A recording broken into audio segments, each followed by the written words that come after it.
प्रारब्ध पहले रचा पीछे रचा शरीर, तुलसी चिंता क्यों करे, भजले श्री रघुवीर।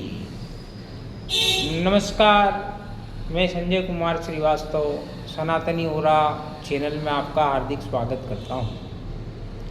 प्राचीन काल की बात है, एक बहुत ही सिद्ध पुरुष हुआ करते थे, काफ़ी सिद्ध गुरु थे।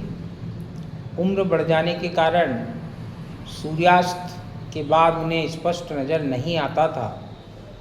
तो जब भी उनको सूर्यास्त के उपरांत निवृत्त होने के लिए जाना होता था तो अपने पड़ोस के कमरे में वो अपने शिष्यों को आवाज़ दिया करते थे। गुरुजी थे, सिद्ध थे, तो उनके शिष्य भी उनके आस पड़ोस में ही रहा करते थे। तो प्रारंभ में तो शिष्य तुरंत आ जाया करते थे। समय बीतता चला गया, गुरुजी आवाज़ लगाते थे, कभी 2 आवाज़ में आते थे, कभी 3 आवाज़ में आते थे। कई बार 4-5 आवाज़ दे देने के उपरांत भी उनको आ जाने में बहुत देर हुआ करती थी। मतलब अब जो शिष्य लोग थे उनके लिए गुरुजी एक बोझ प्राय हो चुके थे। एक बार अनायास गुरुजी ने प्रतिदिन के अनुसार जैसी आवाज़ लगाई, 2 क्षण ही नहीं बीते थे कि एक बालक आता है, अपने कोमल स्पर्श, वही बालकों का हाथ हम पकड़ के ध्यान लगा सकते हैं, वो गुरुजी को हाथ से ले जाता है और जितना समय पहले लगा करता था उससे बहुत कम समय में गुरुजी निवृत्त हो जाया करते थे। यही क्रम चलता रहा।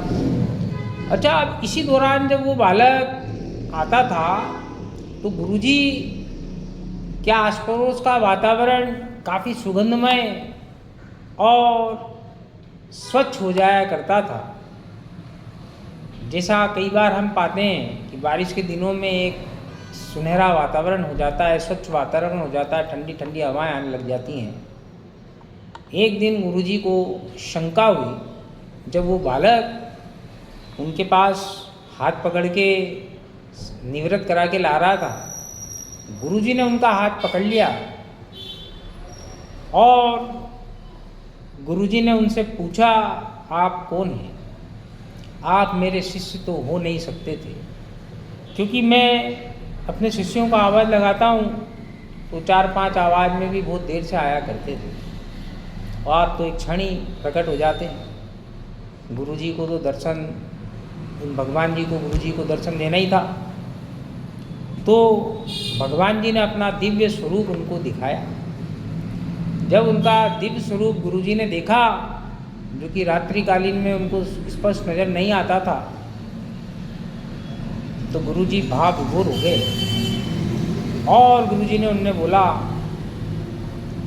हे भगवान, आप मुझे ये निवृत्ति कार्य करवाने के लिए आ रहे हैं, आप मुझे मुक्ति दे दीजिए, क्या आप मुझे मुक्ति नहीं दे सकते? तो भगवान ने उन्हें कहा कि आपके प्रारब्ध हैं, इन प्रारब्धों को आपको भोगना ही पड़ेगा। गुरुजी ने फिर उनसे बोला, क्या मेरे प्रारब्ध आपकी कृपा से भी बड़े हैं? भगवान जी ने कहा, नहीं, मेरे प्रारब्ध, आपके प्रारब्ध मेरी कृपा से बड़े हो ही नहीं सकते। तो क्या आपकी कृपा मेरे प्रारब्धों को नहीं काट सकती? तो ईश्वर ने, भगवान जी स्वयं थे, उन्होंने कहा, मेरी कृपा तो सर्वोपरि है, वह आपके प्रारब्ध काट देगी, लेकिन जो प्रारब्ध रह जाएंगे उनको भुगतने के लिए आपको फिर अगले जन्म में आना पड़ेगा, और यही कर्मों का नियम है। तो मैं चाहता हूँ कि आपके प्रारब्ध कट जाए, इसलिए मैं स्वयं आपके साथ रहकर आपके प्रारब्धों को अपने हाथों से कटवा रहा हूँ, और प्रारब्ध काटकर इस जन्म मरण के बंधन से आपको मुक्ति देना चाहता हूँ।